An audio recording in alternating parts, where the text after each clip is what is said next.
100. Wise schooling with enlightened masters. A spiritual teacher plays a significant and indelible role in the life of a human being.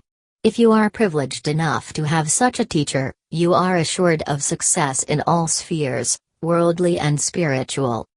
It is said mahat sangha to durlabho agamyo amoghas cha. It is extremely rare and difficult to gain the association or company of spiritual people, and even if we come into their orbit, it may not be possible to recognize their greatness and stature.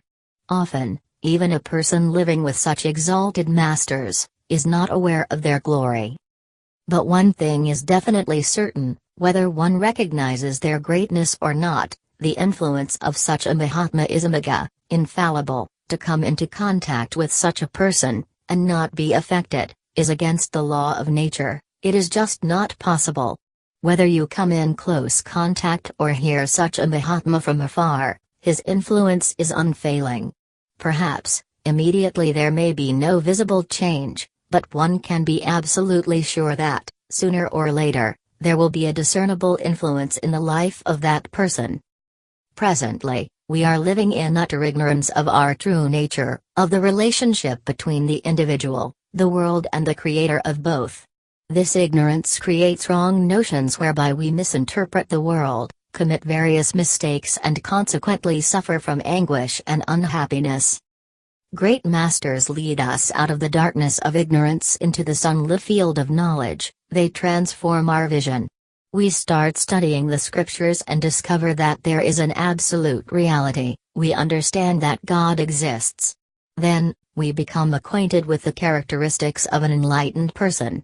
We cannot really appreciate the exalted character of such a person unless and until we are fortunate enough to meet such a master and observe his nature at close quarters. Such sadgurus show us the way to reach the goal of human birth, moksha.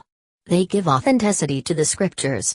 They raise all actions to heights of divinity. They demonstrate that no karma, in itself, is great or small. It is the motive and attitude behind our actions that makes it so. There are different types of people who approach a guru. A bhakti, devotee, has love, reverence and devotion. But, all devotees do not become sishyas, disciples. They love, respect, and revere the guru, but they do wish to learn Vedanta from him. There are others who listen, become inspired and offer to volunteer their time as sevak.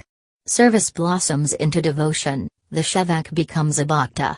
In due time, the bhakta transforms into student and disciple. He desires to study Vedanta full-time. When a person becomes all three, a devotee steeped in bhakti yoga, a sevak performing selfless actions, karma yoga and finally a sishya immersed in Vedantic study, jnana yoga, he reaches the ultimate goal. His journey is complete.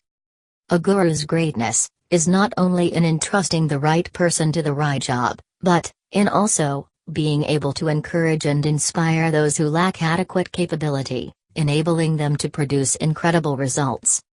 Personally, I have had the good fortune to meet quite a few great mahatmas, but the greatest blessing has been to be with, to live with, serve and learn from one such realized master, Pujya Gurudev Swami Chinmayananda.